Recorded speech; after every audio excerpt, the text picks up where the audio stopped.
एक समय की बात है, एक गांव में कनकपुर नाम का एक छोटा सा गांव था। यह गांव बहुत ही शांत और खुशहाल था, लेकिन गांव के पास एक घना जंगल था, जिसके बारे में लोग कहते थे कि वहां एक भयंकर डायन रहती है। इस जंगल में कोई भी जाने की हिम्मत नहीं करता था, क्योंकि कहा जाता था कि जो भी वहां गया वह कभी वापस नहीं लौटा। गांव के लोग डायन से इतना डरते थे कि शाम होते ही सब अपने घरों में बंद हो जाते थे।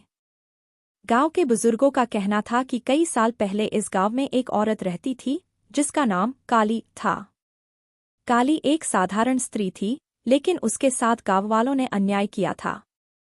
गांव के कुछ लालची लोगों ने उस पर झूठा इल्जाम लगाकर उसे डायन घोषित कर दिया और उसे मार डाला। मरने से पहले काली ने गांव वालों को श्राप दिया कि वह एक दिन वापस आएगी और हर उस इंसान से बदला लेगी जिसने उसे सताया था। कुछ समय बाद गांव में अजीब घटनाएं होने लगीं। रात के समय गांव के लोगों को किसी औरत की चीखें सुनाई देने लगीं। कई लोगों ने दावा किया कि उन्होंने एक काली छाया को अपने घरों के बाहर देखा है। जो भी इन घटनाओं को अनदेखा करता, वह अगले दिन रहस्यमय तरीके से गायब हो जाता।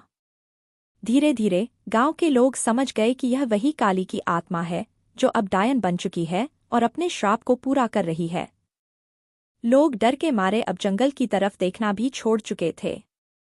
एक दिन गांव के सरपंच ने हिम्मत जुटाई और गांव के कुछ साहसी लोगों के साथ मिलकर उस जंगल में जाने का फैसला किया। वह लोग जंगल में गए, लेकिन वहां जो उन्होंने देखा, उससे उनकी रूह कांप उठी। जंगल के बीचों बीच एक पुरानी खंडहर जैसी जगह थी, जहां से अजीब सी रोशनी और चीखें आ रही थीं। अचानक एक बूढ़ी औरत की आकृति उनके सामने आई। उसके बाल बिखरे हुए थे, आंखें लाल और चेहरा विकराल था। वह और कोई नहीं, बल्कि वही काली थी, जो अब डायन बन चुकी थी। उसने सभी गांववालों को डराते हुए कहा, तुम लोगों ने मुझे मारा था, अब मेरी बारी है। मैं तब तक चैन से नहीं बैठूंगी, जब तक गांव का हर इंसान मारा नहीं जाता। सरपंच और बाकी लोग डर के मारे वापस गांव भाग आए और उन्होंने पूरे गांव को चेताया कि अब डायन से बचने का कोई रास्ता नहीं है। अगले कुछ दिनों में गांव के कई लोग गायब हो गए और गांव वीरान हो गया। कुछ समय बाद कनकपुर गांव पूरी तरह से खत्म हो गया और वहां अब कोई नहीं रहता। लोग कहते हैं कि आज भी उस जंगल के पास से गुजरने पर डायन की चीखें सुनाई देती हैं, और अगर कोई उस गांव की जमीन पर कदम रखे तो वह कभी लौटकर नहीं आता।